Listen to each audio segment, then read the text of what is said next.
दोस्तों नमस्कार, मैं संजय मग्गू और मौजूद हैं देश रोजाना के डिजिटल मीडिया मंच पर। हरियाणा विधानसभा चुनाव को रिजल्ट आए हुए कल पूरे 2 महीने हो जाएंगे, 8 दिसंबर को। हालांकि अगर गणना देखें तो वो आज हो जाते हैं, कल 2 महीने और एक अगला दिन शुरू हो जाएगा। लेकिन क्योंकि 8 अक्टूबर को चुनाव परिणाम आया था तो 8 दिसंबर ही माना जाएगा। इस सबके बीच में बड़ी चर्चाएं हैं, कई चर्चाएं हैं कई प्रकार की। जहां कांग्रेस के अंदर चर्चाएं हैं तो बीजेपी में भी चर्चाएं हैं। भारतीय जनता पार्टी मंथन कर रही है और इसके साथ साथ अलग अलग विधानसभा क्षेत्रों को लेकर के भी मंथन है। कहीं ये चल रहा है कि उनका वहां पर इंतजाम हो गया, कहीं उनका चल रहा है कि किसी का कांटा निकल गया, और किसी के लिए चल रहा है कि उनका राजनीतिक जो तख्त था, राजनीतिक विरासत थी, वो खत्म हो गई। मैं आपसे बात कर रहा हूं आदमपुर विधानसभा क्षेत्र की। आदमपुर विधानसभा क्षेत्र जो चौधरी भजनलाल के परिवार का अभेद्य राजनीतिक किला रहा। किलेबंदी वाली बात आज तो होती नहीं, क्योंकि वो तो राजा रजवाड़ों के समय हुआ करते थे किले भेदने, लेकिन राजनीतिक किले भी हुआ करते हैं। जिस सीट पर कोई व्यक्ति चुनाव लगातार, कोई परिवार लगातार चुनाव जीतता रहता हो तो फिर उसे उसका अभेद्य किला मान लिया जाता है। और आदमपुर तो चौधरी भजनलाल परिवार का एक ऐसा अभेद्य किला था कि चौधरी भजनलाल के परिवार से खड़ा होने वाला कोई व्यक्ति वहां पर कभी चुनाव नहीं हारा, इस 2024 के विधानसभा चुनाव को छोड़कर। चौधरी भजनलाल के पोते को चुनाव हरा दिया, और चुनाव भी हरा दिया एक प्रशासनिक अधिकारी ने जिनकी राजनीतिक दक्षता कोई बहुत ज़्यादा नहीं मानी जा सकती। चुनाव हरा दिया उनको बैकवर्ड समाज के एक नेता ने, जो राजनीति में जिनका नया नया पदार्पण हुआ, और वो नेता जो चौधरी भजनलाल की राजनीतिक पाठशाला से ही कहीं निकला था। एक बड़ी पुरानी कहावत है कि किसी भी घर में अगर सेंध लगानी हो तो फिर उस घर का व्यक्ति या उस घर को जानने वाला व्यक्ति ज़्यादा सेंध लगा सकता है। जो चंद्र प्रकाश कांग्रेस के एमएलए बने, चंद्र प्रकाश जांगड़ा, वो चौधरी भजनलाल के परिवार के कभी बहुत नज़दीक रहा है। जांगड़ा साहब का परिवार, रामजीलाल जांगड़ा हरियाणा से राज्यसभा सदस्य हुआ करते थे, चौधरी भजनलाल के बहुत करीबियों में शामिल थे।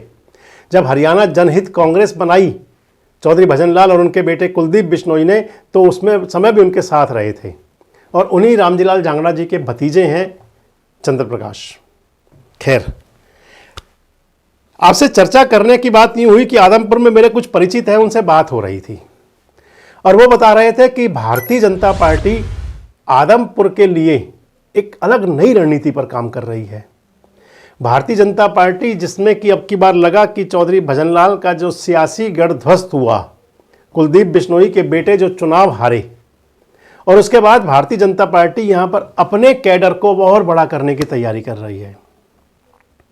हालांकि राजनीतिक दलों में कहा जाता है, मनोहर लाल जो पूर्व मुख्यमंत्री थे, आजकल जो केंद्र सरकार में वजीर हैं, 2019 के चुनाव की बात थी, टिकट वितरण का दौर चल रहा था। हरियाणा भवन में मैं भी उनकी बात सुन रहा था। मनोहर लाल कह रहे थे कि जो पार्टी में चाहे अभी एक दिन पहले आया है और चाहे जिसका जन्म पार्टी में हुआ, टिकट के मामले में केवल वो चलेगा जो विनिंग होगा, और विनिंग गेटिंग का फॉर्मूला रहेगा। जो चुनाव जीत सकता है, आप सब उसके साथ लगें। ये अपने कार्यकर्ताओं को नसीहत दे रहे थे उस समय चौधरी भजनलाल। लेकिन हमेशा संगठन के अंदर जो लोग पुराने कार्यकर्ता हुआ करते हैं, जो जमीन से जुड़े कार्यकर्ता होते हैं, और या फिर जो कैडर से जुड़ते हैं, उनकी एक अलग ही पहचान रखी जाती है। कुलदीप बिश्नोई भले ही कांग्रेस छोड़ करके और भारतीय जनता पार्टी में शामिल हुए, कुलदीप बिश्नोई भले ही भारतीय जनता पार्टी में शामिल होकर के आज सहपत्नी, यानी कि कुलदीप बिश्नोई भी और रेणुका बिश्नोई जो उनकी धर्मपत्नी है, वो भारतीय जनता पार्टी की कार्यकारिणी सदस्य भी हैं। उनके बेटे भव्य बिश्नोई भारतीय जनता युवा मोर्चा के हरियाणा के प्रभारी भी हैं। कुलदीप बिश्नोई राजस्थान के विधानसभा चुनाव में सह प्रभारी भी रहे। भव्य बिश्नोई को विधानसभा का चुनाव का टिकट मिला, उपचुनाव में जीते और आम चुनाव में हार भी गए। ये सब कुछ होते हुए भी अभी भी कुलदीप बिश्नोई का कहीं ये नहीं लगता कि उनका भारतीय जनता पार्टी के साथ क्या चोली दामन का साथ बन चुका है। क्योंकि अगर आप देखें तो उपचुनाव जीतने के बाद वो कुछ समय सक्रिय रहे, उसके बाद में शांत हो गए। फिर लोकसभा का चुनाव आया, कुलदीप बिश्नोई लोकसभा चुनाव में टिकट मांग रहे थे, टिकट मिला नहीं, तो फिर नाराज हुए। नायब सिंह सैनी को उनके घर जाना पड़ा मनाने के लिए। लेकिन लोकसभा चुनाव में कहीं उनकी गतिविधियां खास दिखाई नहीं पड़ती थी। उसके बाद अगर चलते हैं तो फिर लोकसभा चुनाव हो गया। लोकसभा चुनाव के बाद विधानसभा चुनाव आया, कुलदीप बिश्नोई सक्रिय दिखाई दिए, विधानसभा का चुनाव हार गए तो फिर उनकी निष्क्रियता सामने आ गई। आजकल पार्टी का सदस्यता अभियान चल रहा था, अब भी चल रहा है। उस सदस्यता अभियान के दौरान जब प्रदेश अध्यक्ष मोहनलाल बड़ौली हिसार गए तो कुलदीप बिश्नोई कहीं दिखाई नहीं पड़े। पार्टी के बड़े नेताओं के कई कार्यक्रमों में उनकी झलक नहीं होती थी। इस सबको देख करके जो मैं आपको बता रहा था कि आदमपुर की राजनीतिक फिजाएं कुछ ऐसा संदेश दे रही हैं कि जैसे भारतीय जनता पार्टी अपने संगठन को यहां पर और अधिक मजबूत बनने की दिशा में है। बताया जाता है कि आदमपुर के अंदर लगभग 5,000 भारतीय जनता पार्टी के कार्यकर्ता थे, जिनको बढ़ा करके 25,000 तक पहुंचाया जा रहा है। आदमपुर के अंदर जो सदस्यता अभियान चल रहा है उसके अंदर रणबीर गंगवा भी पूरी गंभीरता से काम कर रहे हैं, पूरी भागीदारी कर रहे हैं, दिशा निर्देश दे रहे हैं। और इसके साथ साथ भारतीय जनता पार्टी के वहां के जो जिलाध्यक्ष हैं अशोक सैनी, हिसार के जिले के प्रधान, राष्ट्रीय स्वयंसेवक संघ के कैडर के व्यक्तित्व हैं। पिछले दिनों वो भी आदमपुर में गए थे और निर्देशित करके आए थे। आदमपुर विधानसभा चुनाव क्षेत्र में आदमपुर विधानसभा के अंदर चंद्रप्रकाश जांगड़ा के चुनाव जीतने के बाद, जो आईएएस अधिकारी रहे सेवानिवृत्त चंद्रप्रकाश जांगड़ा, जब वो चुनाव जीत गए तो उसके बाद में खासकर ओबीसी समाज के मतदाताओं के बीच एक संदेश गया। उनमें गया कि अब ये सीट भी ओबीसी समाज की हो सकती है। और वैसे भी राजनीति के अंदर हमेशा गिनती सिरों की हुआ करती है।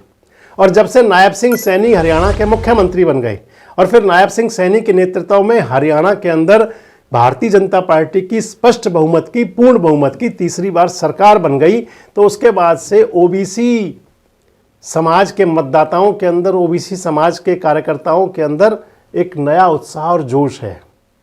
ओबीसी समाज के मतदाता चयनित कर रहे हैं कि उनके लिए कौन सी विधानसभा सीटें हो रही हैं। और इसलिए भी आपसे कह रहा हूं क्योंकि आदमपुर के अंदर सैनी मतदाताओं का, प्रजापत मतदाताओं का, जांगड़ा मतदाताओं का, ओबीसी मतदाताओं का एक बड़ा हिस्सेदारी है। और उस सब को साधते हुए शायद भारतीय जनता पार्टी भी जो चल रहा है कि 25,000 कार्यकर्ता वहां पर बन चुके हैं या बनाए जाने का लक्ष्य है, जिसके नज़दीक पहुंचने वाले हैं। इसके अंदर महत्वपूर्ण बात दोस्तों एक और है जो मेरे परिचित वहां के लोग बता रहे थे कि 45 साल तक की उम्र के लोगों को लगभग वो लोग ज़्यादा कार्यकर्ता बन रहे हैं।